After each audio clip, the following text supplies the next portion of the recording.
Terima kasih klik video ini dan jangan lupa subscribe.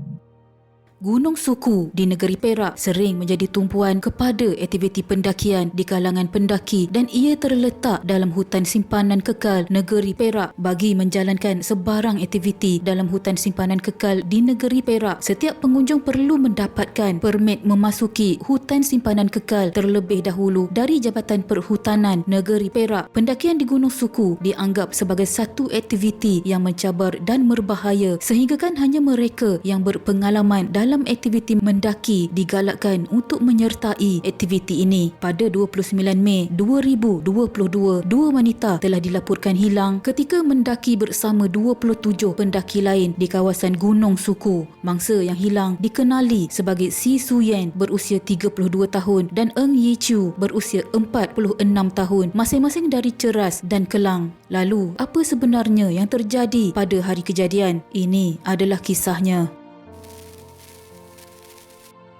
Pada hari kejadian, di awal paginya, sekumpulan pendaki gunung seramai 29 orang telah memulakan perjalanan mereka untuk mendaki gunung tersebut. Namun, pada jam 5 pagi, mereka telah mendengar bunyi air dan tanah runtuh di atas gunung. Lalu, demi keselamatan, ketua pendakian telah mengambil keputusan untuk berpatah balik bagi mengelak kejadian tidak diingini berlaku. Malangnya, semasa dalam perjalanan turun ke kaki bukit, kepala air telah menimpa kumpulan pendaki tersebut dan dua daripada mereka telah dihanyutkan oleh arus deras. Mereka yang berada di situ tidak dapat berbuat apa-apa memandangkan diri mereka juga berada dalam keadaan bahaya. Bagaimanapun, tidak lama kemudian, kesemua baki 27 pendaki selamat dan berjaya sampai di kaki gunung. Mereka telah membuat panggilan kecemasan bagi melaporkan kejadian. Ketua Polis Perak, Datuk Mior Faridalatrash Wahid berkata, operasi mencari dan menyelamat SAR diaktifkan selepas menerima maklumat kejadian tanah runtuh pada jam 6.50 pagi. Menurutnya, lokasi kejadian adalah di hutan simpan kekal Gunung Suku yang terletak lebih kurang 3 jam perjalanan kaki dari jalan utama. Mior Faridalatrash berkata, operasi SAR masih diteruskan dan kedua-dua mangsa masih belum ditemui, manakala 27 pendaki lain ditemui dalam keadaan selamat oleh pasukan penyelamat. Sementara itu, jurucakap Jabatan Bomba dan Penyelamat Malaysia JBPM Perak berkata, seramai 22 pegawai dan anggota bomba termasuk pasukan khas taktikal Operasi Penyelamat Malaysia Storm ditugaskan untuk mengesan kedua-dua mangsa. Katanya, operasi pencarian dijalankan dalam radius 5 km dari lokasi terakhir mangsa dilihat. Operasi masih diteruskan dengan pasukan penyelamat menyusuri laluan air bagi mengesan mangsa. Selain bomba, SAR turut melibatkan 31 anggota dan pegawai daripada Angkatan Pertahanan Awam, APM, Polis, Malim Gunung, Jabatan Perhutanan Perak dan Unit Komunikasi Kelab Rekreasi dan Komunikasi Radio RCRC Cameron Highlands.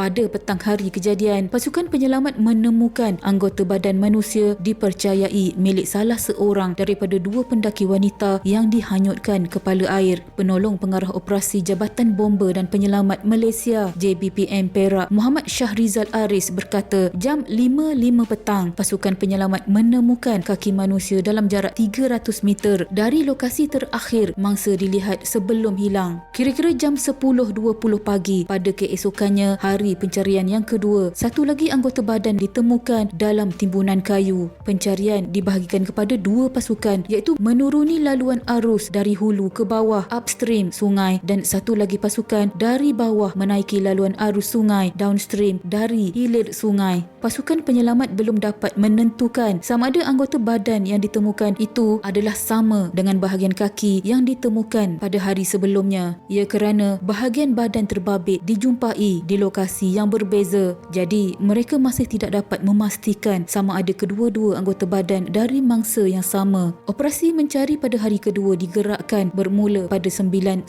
pagi dengan menumpukan kepada kawasan laluan air sepanjang 800 meter. Bagaimanapun, keadaan cuaca yang tidak menentu di kawasan kejadian dilihat mungkin memanjangkan lagi tempoh pencarian. Dalam operasi hari kedua ini, pasukan pencari naik dan turun ke kawasan pencarian menggunakan trek pendakian yang sedia ada dan juga trek baharu yang dibuat oleh pasukan penyelamat. Menurut pihak penyelamat, setakat ini tiada petunjuk baharu ditemui selepas penemuan 2 bahagian badan manusia di lokasi berasingan dipercayai pendaki terbabit. Operasi pencarian pada hari kedua dilakukan di 2 lokasi yang telah dikenal pasti di laluan air, termasuk kawasan kira-kira 500 meter dari jalan besar. Selain menggunakan khidmat unit anjing pengesan K9 bagi mencari mangsa, pihak penyelamat juga melihat kepada petunjuk lain seperti hurungan lalat dan bau busuk. Berdasarkan itu, mereka memberi fokus kepada kawasan berkenaan. Jam 6.56 petang pada hari pencarian kedua, pencarian terpaksa ditangguhkan berikutan keadaan cuaca buruk dan hujan lebat. Penolong pengarah operasi Jabatan Bomba dan Penyelamat Malaysia JBPM Perak, Muhammad Shahrizal Aris berkata, keadaan itu bukan sahaja menyukarkan anggota penyelamat mencari mangsa, malah dikuatiri fenomena kepala air berulang sekali lagi. Katanya, tanah dan laluan trek yang licin ekoran hujan lebat sejak tengah hari itu juga berbahaya kepada anggota penyelamat.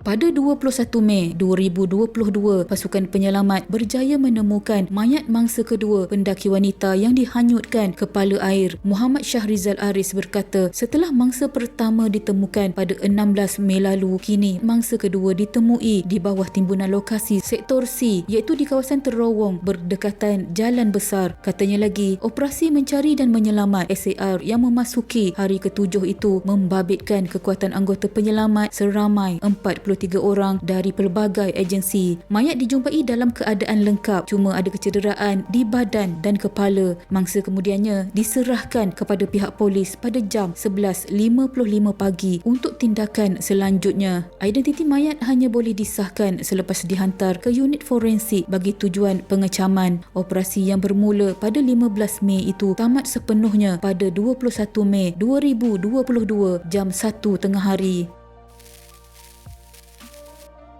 Mujurlah mangsa telah berjaya ditemui walaupun dalam keadaan sudah tidak bernyawa. Terima kasih diucapkan kepada pasukan penyelamat yang terlibat dalam operasi pencarian ini. Jasa anda semua akan sentiasa dikenang, bukan sahaja keluarga yang terlibat, bahkan seluruh rakyat negara kita. Takziah kepada keluarga mangsa.